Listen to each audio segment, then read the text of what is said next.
Hi and welcome to this video where we will speak about cosmetic ingredients.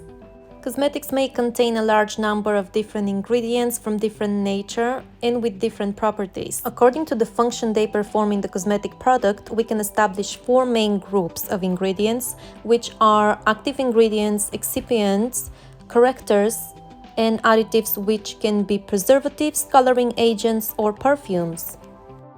First, let's establish what is an active ingredient in a cosmetic product. The active ingredient is the ingredient responsible for performing the function for which the cosmetic is intended.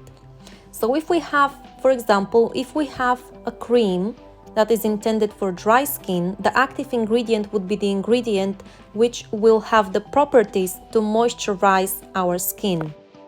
A cosmetic may have one or more ingredients that behave as active ingredients in its formula. The active ingredients can be classified according to their origin on animal origin, vegetable origin, minerals, and synthetics. The animal origin ingredients are becoming less and less common due to the tendency to avoid animal suffering and because they are difficult to preserve. Some examples would be lanolin and beeswax. Vegetable origin active ingredients are increasingly used due to their versatility and their varied composition.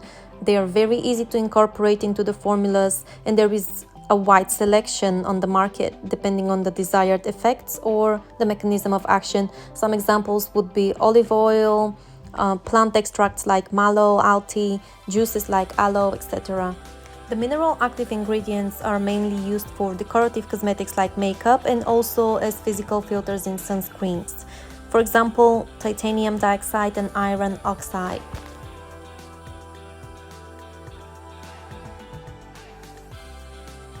Synthetic active ingredients are of a great variety, and their main advantage is that they are easy to preserve.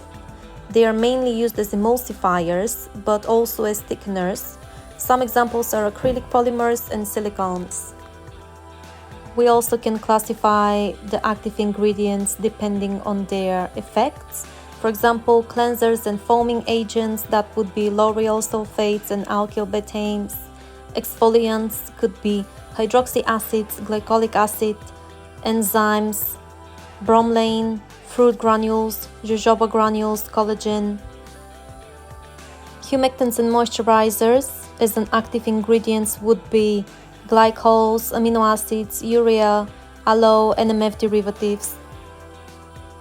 Emollients would be vegetable fats and oils like olive or argan and almond oil, for example. Astringents would be extracts of witch hazel, cornflower, horse chestnut. Examples of antioxidants and regenerators would be polyphenols, carotenoids, vitamins E and C, silicone. Active ingredients with anti-inflammatory effect would be plant extracts like calendula, mallow, chamomile. Active ingredients as sun filters, that would be oxybenzophenone, papa derivatives, titanium dioxide. Example of a depigmenting agent as an active ingredient would be kojic, ferulic, azelaic, mandelic acid. Lipolytic active ingredients would be extracts of guarana, coleus, fucus, carnitine. Now let's move on to the excipient or vehicle of cosmetic product. What is an excipient? Excipient, together with the active ingredients, is the most important element of a cosmetic, since the cosmetic form and the bioavailability of the active ingredients depend on it.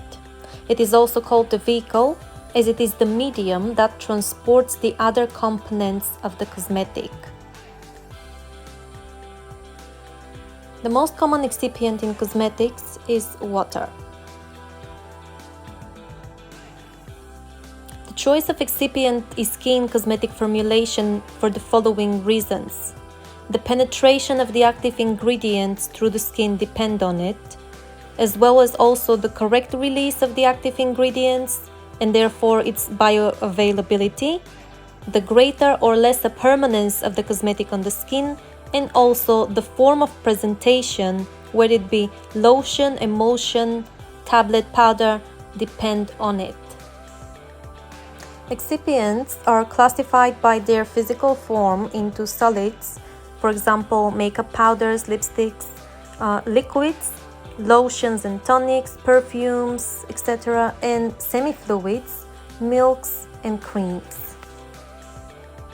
The reasons why a consumer would choose a specific cosmetic product vary, but among them are the sensorial aspects such as the sensation left on the skin, the absence of tackiness, the smell sometimes, together with other more objective ones such as ease of application and extensibility, texture, or easy removal if applicable for decorative cosmetics like makeup.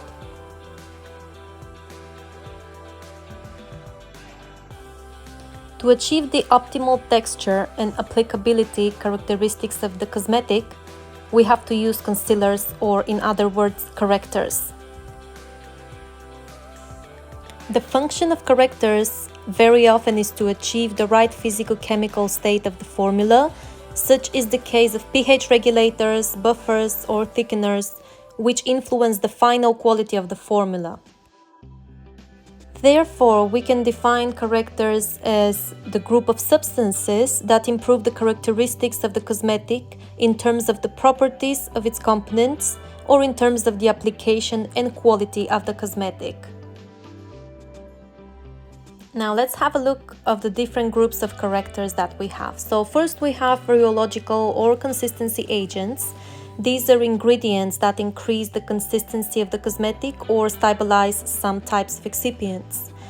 They are therefore considered viscosifying or thickening agents. Examples include cellulose derivatives, gums, and polymers resins, such as carboxyvinyl polymers, acrylates, and natural or modified clays. Next, we have pH regulators. These are chemical substances that maintain the pH of the cosmetic close to that of the skin or adjust the pH to allow the active ingredients to exert their action and even to make the cosmetic stable. Examples would be organic acids like citric acid.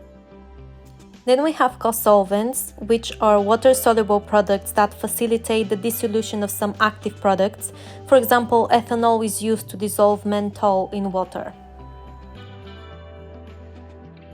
Solubilizers are compounds that cause the solubilization of lipophilic molecules in water. An example is the use of surfactants to solubilize essences. Next, we have plasticizers. They are chemicals that are added to excipients to reduce their rigidity so that cosmetics are not brittle. For example, dibutyl phthalate, which acts as a plasticizer in nail varnishes to prevent the pellicle from breaking. Filler components are solid substances that give consistency to some preparations with fats. This is the case of white pigments as fillers in the preparation of makeup.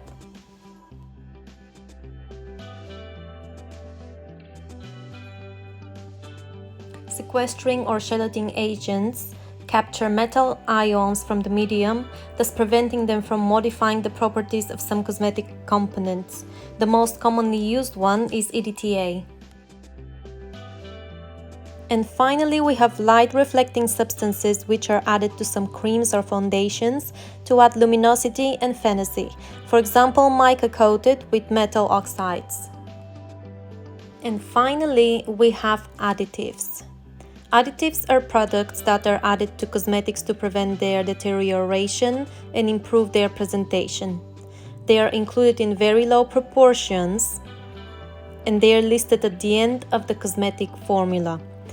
These are preservatives, antioxidants, and perfumes. Preservatives are classified into microbiological preservatives and antioxidant preservatives. Microbiological preservatives prevent or eliminate microbiological contamination, avoiding the deterioration of the formula, both in terms of changes in organoleptic properties and in terms of efficacy and performance. They can act by several mechanisms: inhibition of the synthesis of the cell wall of the microorganism, change in the permeability of the cell wall, alteration of cellular metabolic processes, and inhibition of reproduction processes. The main groups of preservatives are cationic surfactants, which are salts of quaternary bases like benzalkonium chloride, esters of para-hydroxybenzoic acid like parabens, methylparaben for example, organic acids and their salts like benzoic, salicylic, sorbic acids, etc., alcohols and phenolic derivatives like ethanol and phenoxyethanol, and formaldehyde donors.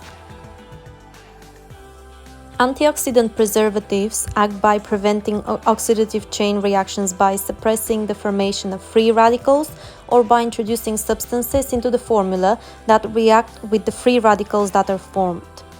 This prevents, above all, the oxidation and rancidity of fats, which would cause significant changes in the organoleptic properties of the product and even physicochemical changes such as emulsion breakage, among others.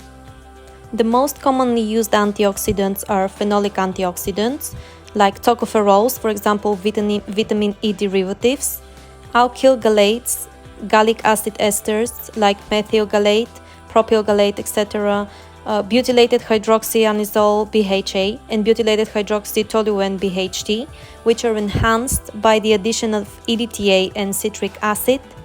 We have also non-phenolic antioxidants, for example, ascorbic acid and ascorbyl palmitate, sulfur derivatives like sodium metabisulfite. Then we have the last part of the antioxidants, which are synergistic antioxidants. These are substances that lack antioxidant action but act as adjuvants to regenerate the true antioxidants as they are consumed and also interfere with the metals that catalyze oxidation reactions. Examples are EDTA salts, citric acid, or lecithin. Next, we have coloring agents.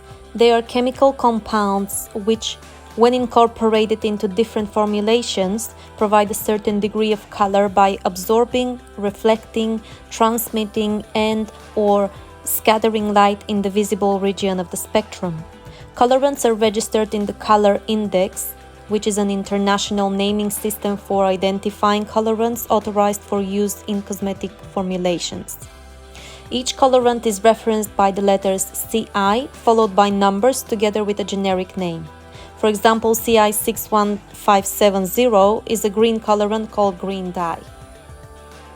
Colorants are classified as inorganic and organic pigments. Inorganic pigments are metal salts and oxides, natural or synthetic. They are considered insoluble pigments. Examples are iron oxide in makeup or chromium oxides in eyeshadows. Organic pigments could be water-soluble, lipid-soluble. They could be just pigments colored organic molecules of high molecular weight, or they could have special effects like metallic, pearlescent, iridescent, which can act as microscopic mirrors reflecting light. And the last additive we could possibly have in a cosmetic product is a perfume. These are compounds whose function is to provide a pleasant smell to the cosmetic and to mask certain unpleasant smells of the raw materials. They are added to the formula in very small quantities and must meet certain criteria, such as they must be harmless to the skin, they must not interfere with the rest of the components of the formulation, and they must be stable to light and temperature changes. They can be natural, like essential oils, or synthetically made. And this is where we will conclude the video. I hope this video helped you understand cosmetic ingredients better. I will see you on my next video. Bye!